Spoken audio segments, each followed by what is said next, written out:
I don't want to pretend. I'm being very honest with you. This is what really happened to Davido's son. And I believe I'm not alone when I say listen that to, I felt like the child that was lost was my biological child. About the boy was the demise, the sudden demise of Davido's the boy was a precious star in the making. That he was biggest sacrificed. Seriously? Then he died. Sacrificed. And the devil came and took him. Watch to the end. Comment, like, and subscribe. So as soon as this happened, too many people started writing me because they already know how much I know about stuff that go on in the entertainment industry, both in Africa and Hollywood, wherever. I do have some knowledge. And everybody was writing, Joe, what do you think? Do you think it was a sacrifice? Do you think Davido sacrificed his child and stuff like that? So I'm making this video not because I have done any proper research into this situation, because usually I will just take my time and research stuff and then I will speak with a tone of finality. But that's not the case here. But what I'm going to do is help you understand what I believe may have happened to Ifeanyi. And then I can compare it to the ones that has happened or that have happened to so many other stars in Hollywood and other places and see whether they bear some semblance. If you ask me, Ifeanyi was a sacrifice. Pure sacrifice.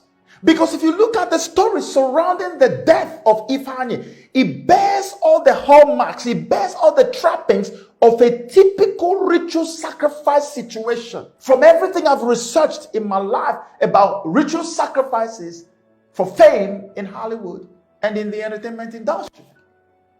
How can you have all those people in Davido's house and this my precious boy just snuck out and none of them, not the nanny, not all the other people, caregivers and every other person in the house, nobody saw him in that big house and he just took off and went straight to the pool?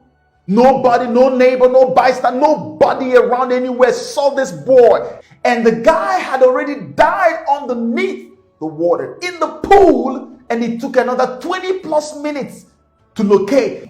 Are you kidding me? What kind of story is this? This was a sacrifice. Personal opinion. They sacrificed him on the Halloween day. When they sacrificed Whitney Houston, it was during the Grammy. They always find all those little things, little moments and times and seasons, because we don't know about numerology. So they know about numbers. They put numbers together and they know when to sacrifice who. When Diana died, they also had to deal with numbers. You don't know all these things. But that's what makes me believe strongly that Ifeanyi was sacrificed. I have not really dug deep into all the things I need to dig into. And that's why I'm just giving you personal opinion, what I believe. And in the future, if I have the time to dig into it, I will be sure to let you know what I found out. If Davido knew about it or if he didn't know about it. Because there are two scenarios that you must consider when these things happen.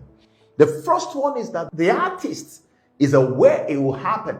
So they put up a show, prior to when the thing happens. And when it happens, of course, there's going to be reaction and all of that. Okay, they dramatize all kinds of stuff.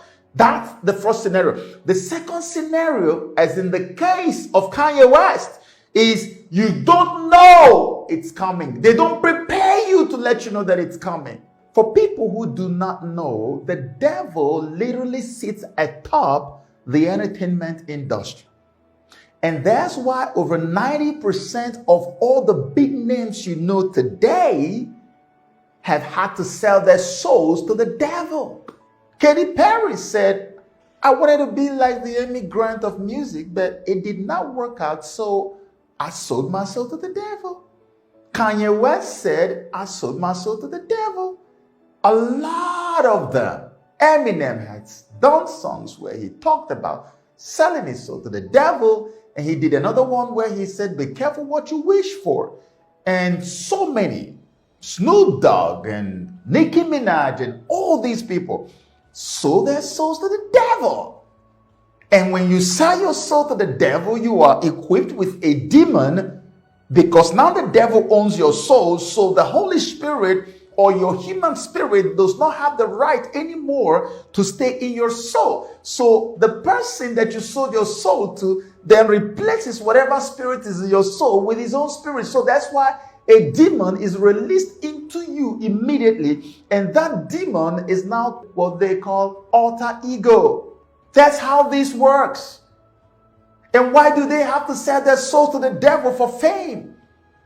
Because the devil believes that the kind of money and wealth that you are given and fame is not what you should be getting at the age you're getting it. There is something called time. There are people that their time says your billions come at the age of 40. There are people that their time says your billions will arrive at the age of 50, 45, 60. But you want it at the age of 19. You want it at the age of 20, 15, 16. You got to pay a huge price for that. So that's what happens with selling of souls to the devil. Because all the machinery that will spread you around the world and make you famous, everywhere they announce your name, people will like stampede to get there, to touch you, to see you, to watch you. Your stadia all over the world are sold out just for you to perform for a few minutes. Everywhere you walk, people faint. Women take off their bras and panties and throw it at you and like, man, you are on top of the world. The devil says you don't have the capacity to make all of that happen. I do. So I need your soul. I don't even need your money because I'm making the money through you. So what I need is your soul. That's what matters to me, just so that at the end of the day, you end up in hell. That's what the devil is, a soul merchant. That's what he's doing with these people. So it's a win-win for him. He uses a celebrity to disseminate demons to the world, to push ideologies that are satanic from the pit of hell, to change and bend minds away from God. And at the end of the day, he still takes the soul of that same artist. Back in the days, they used to be very explicit and open about it. They tell you, come to the crossroads. When you come to the crossroads, you're met with a guy who talks to you about, are you ready? And then you go like, yes, I'm ready. And then you end up in some room somewhere where you sign your name in blood. They don't do all those things anymore. Today, it's almost like the agreement, the terms of agreement you see on your phone, a brand new phone or device you bought. How many times have you clicked on that thing to read all of it? Don't we all do the same thing? We all rush to where they accept it and then click accept. That's what is happening today with all these new artists. They don't pay attention to the kind of deals they're signing today. You may fly to the US or to Bahamas or somewhere to go sign an agreement to become a big guy in the industry. Some label has signed you up in America or signed you up in the UK, and then suddenly your music is going worldwide and you're like, woo, on top of the world. Nobody made you sign your name in blood, but the agreement you signed came with the package of losing someone or some people that are so dear to you, it will hurt you for a very long time to come. Example, Kanye West. Kanye West's mom was a university professor. Dunda, that's her name. University professor. What university professor wouldn't want her child to pursue academics all the way down to maybe doctorate degree? What university professor? But Kanye said, look, this is what I want to do. And she found out that education up to college level was standing in the way of this guy becoming what he really wants to be in life. And she did not only let Kanye go to pursue his dream, she also resigned from her job and followed Kanye to keep an eye on him to nurture that dream. So Donda obviously was everything to Kanye because she raised that boy by herself. Only her. That's why there was nobody closer to Kanye West than his mom. His mom was the air that he was breathing. His mom was his everything. So obviously this was the prime target for the devil.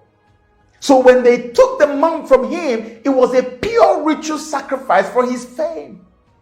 But you know what? You can't find those videos anywhere today.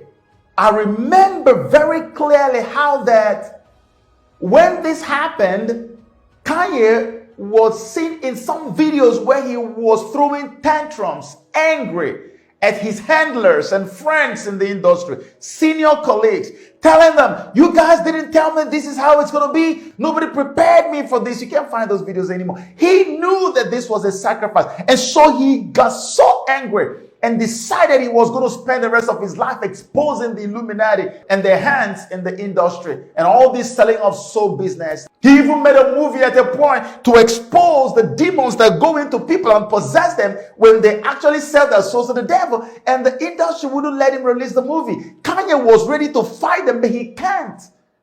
He's too small to fight the powers that be. And so his life just spiraled out of control. So this Kanye that you see today that breaks down once in a while and says stuff and does things, it all began from that moment. He wasn't always a very quiet guy, but he never was like this until the mother died. He just lost it. What about Eminem?